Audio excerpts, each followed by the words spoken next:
এখানে একটি ফাংশন দেওয়া আছে। h এর ফাংশন n। মনে করি এটি ধারার বিভিন্ন পদকে প্রকাশ করে। চলো একটি ছক এঁকে নেই। আমাদের কাছে আছে n এবং h এর ফাংশন n। যখন n এর মান 1, ফাংশনের মান ঋণাত্মক 31 বিয়োগ 7 গুণ 1 বিয়োগ 1। এখানে 0 হবে, তাহলে সবশেষে থাকবে ঋণাত্মক 31। যখন n এর মান 2, তখন ফাংশনের মান হবে ঋণাত্মক 31 বিয়োগ 7 গুণ 2 বিয়োগ 1, তাহলে 2 বিয়োগ 1। এখানে হবে 1, তাহলে ঋণাত্মক 31 বিয়োগ 7 সমান সমান ঋণাত্মক 38। যখন n এর মান 3, তখন এখানে হবে ঋণাত্মক 31 বিয়োগ 7 গুণ 3 বিয়োগ 1, থাকছে 2। তার মানে আমরা 7 এর দ্বিগুণকে বিয়োগ করব। তাহলে এখন হবে ঋণাত্মক 31 বিয়োগ 14 সমান ঋণাত্মক 45। খেয়াল করো এখানে কি হচ্ছে। ফাংশনের মান শুরু হয়েছিল ঋণাত্মক 31 থেকে, তারপর আমরা বিয়োগ করা শুরু করেছি। আমরা প্রথমে 7 বিয়োগ করেছি, তার থেকে আবার 7 বিয়োগ করেছি। আসলে আমরা n এর মানের চাইতে 1 কম সংখ্যক 7 বিয়োগ করেছি। খেয়াল করে দেখো, যখন আমরা তৃতীয় রাশি নিয়ে কাজ করছি, আমরা 7 এর দ্বিগুণকে বিয়োগ করছি। যখন দ্বিতীয় রাশি, তখন আমরা শুধু 7কে বিয়োগ করেছি। এখন ভিডিওটি একটু থামিয়ে নাও। চলো দেখি আমরা এই ধারাকে সংজ্ঞায়িত করতে পারি কিনা।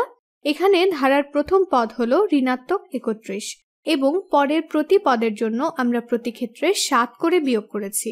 তাহলে ঋণাত্মক 38, এরপর ঋণাত্মক 45। পরের পদটি হবে তাহলে ঋণাত্মক 52। এভাবে চলতেই থাকবে। আমরা বারবার 7 বিয়োগ করে পরের পদ বের করব। আমরা কি এই সংখ্যার ধারাকে পুনরাবৃত্তিমূলক ফাংশনের উপাদান হিসেবে প্রকাশ করতে পারবো? চলো আমরা সংখ্যাগুলোকে পুনরাবৃত্তিমূলক ফাংশনের উপাদান হিসেবে প্রকাশ করার চেষ্টা করি। এই ফাংশনটির নাম দেই n এর ফাংশন g। কিছু কিছু ক্ষেত্র বিবেচনা করলে বোঝা যায় পুনরাবৃত্তিমূলক ফাংশন আসলে সহজ।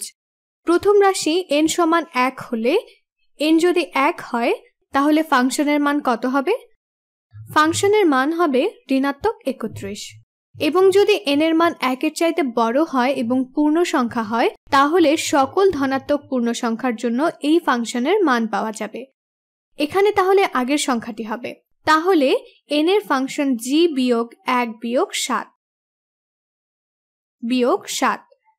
দেখো, যদি আমরা একটি যে কোনো রাশিকে বের করতে চাই, তাহলে আমাদের শুধু আগের সংখ্যাটি নিতে হবে এবং এরপর বিয়োগ করতে হবে, 7 বিয়োগ করতে হবে। খুবই সহজ। কারণ এভাবে যেতে থাকলেই প্রথম সংখ্যা পর্যন্ত সবগুলো সংখ্যাই পাওয়া যাবে যেখানে n এর মান 1। একইভাবে উল্টো দিকে গেলেও একই সংখ্যার ধারা পাওয়া যাবে। চলো আরেকটি উদাহরণ দেখি। কিন্তু এবার আমরা অন্যভাবে দেখাবো। এখানে একটি পুনরাবৃত্তিমূলক ফাংশনের সমীকরণ দেওয়া আছে। আমরা এখান থেকে একটি নির্দিষ্ট সংখ্যা ধারার একটি ফাংশন বের করব। চলো চিন্তা করা যাক। প্রথমেই দেখো, যখন n এর মান 1, তখন সংখ্যার মান হয় 9.6। এর পরের প্রত্যেক রাশির মান হবে পূর্বের সংখ্যা বিয়োগ 0.01। দ্বিতীয় রাশিটি হবে প্রথম রাশি বিয়োগ 0.01 বা 9.5। এরপর আমরা পাবো 9.4, তারপর 9.3। এভাবে আমরা পরের সংখ্যাগুলোও বের করতে পারবো। আমরা এখানে একটি ছক এঁকে নিতে পারি। এখানে n এর ফাংশন h।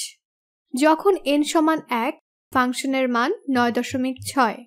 যখন n সমান 2, এখানে হবে 2 বিয়োগ 1 এর জন্য ফাংশনের মান বা 1 এর জন্য ফাংশনের মান বিয়োগ 0.01। তাহলে বিয়োগ করে পাই 9.5। যখন n এর মান 3, তখন এখানে হবে 2 এর জন্য ফাংশনের মান, 2 এর জন্য ফাংশনের মান বিয়োগ 0.01 বিয়োগ 0.01। 2 এর জন্য ফাংশনের মান কত হবে? এই সংখ্যা থেকে 1 দশমাংশ বাদ দিলে হয় 9.4। এখানে আমরা এই সংখ্যাটির কথাই বলেছি। ভিডিওটি একটু থামিয়ে নিয়ে চলো দেখি বাকি অংশের কাজ করা যায় কিনা। এমন একটি সমীকরণ তৈরি করো যা এই সংখ্যার ধারাকে প্রকাশ করে। এখানে ফাংশনটি সংখ্যা ধারা হিসেবে ছিল, আমরা একে সমীকরণ আকারে প্রকাশ করতে চাই। এখন মনে করি ফাংশনটি হলো n এর ফাংশন f। দেখো এখানে হবে 9.6। এখানে আমরা বিয়োগ করব, আমরা 0.01 বিয়োগ করব, আমরা নির্দিষ্ট সংখ্যক বার বিয়োগ করব। কততম রাশির কথা বলা হচ্ছে তার উপর নির্ভর করে বিয়োগ করব। কিন্তু ফাংশনের অংশ হিসেবে আমরা একে কতবার বিয়োগ করব? যখন আমরা প্রথম রাশিকে বের করব তখন আমরা 0 বার বিয়োগ করব। দ্বিতীয় রাশির ক্ষেত্রে আমরা একে 1 বার বিয়োগ করব। তৃতীয় রাশির ক্ষেত্রে 2 বার বিয়োগ করব। চতুর্থ রাশির ক্ষেত্রে 3 বার বিয়োগ করব। যততম রাশির কথা বলা হবে তার চেয়ে 1 বার কম সংখ্যক বার বিয়োগ করতে হবে। যদি n-তম রাশির কথা বলা হয় তাহলে আমরা এই মানকে n-1 সংখ্যক বার বিয়োগ করব। আমরা পরীক্ষা করে দেখতে পারি যে এটি ঠিক আছে। যখন n এর মান 1, এখানে হবে 0, তার মানে এই পুরো অংশটিই হবে 0, তাহলে এখানে থাকছে 9.6। যখন n এর মান 2, 2 বিয়োগ 1, আমরা 0.1 কে 1 বার বিয়োগ করব। 9.6 বিয়োগ 0.1 সমান 9.5। এখানে মূল বিষয়গুলো হলো আমাদের মান শুরু হয়েছে 9.6 থেকে এবং আমরা 0.1 করে বিয়োগ করেছি, মানে যখন n এর মান 4 তখন আমরা 0.1 কে 3 বার বিয়োগ করব। এখানে দেখো, এখানে 0.1 1 বার বিয়োগ করা হয়েছে, এখানে 2 বার, এখানে 3 বার।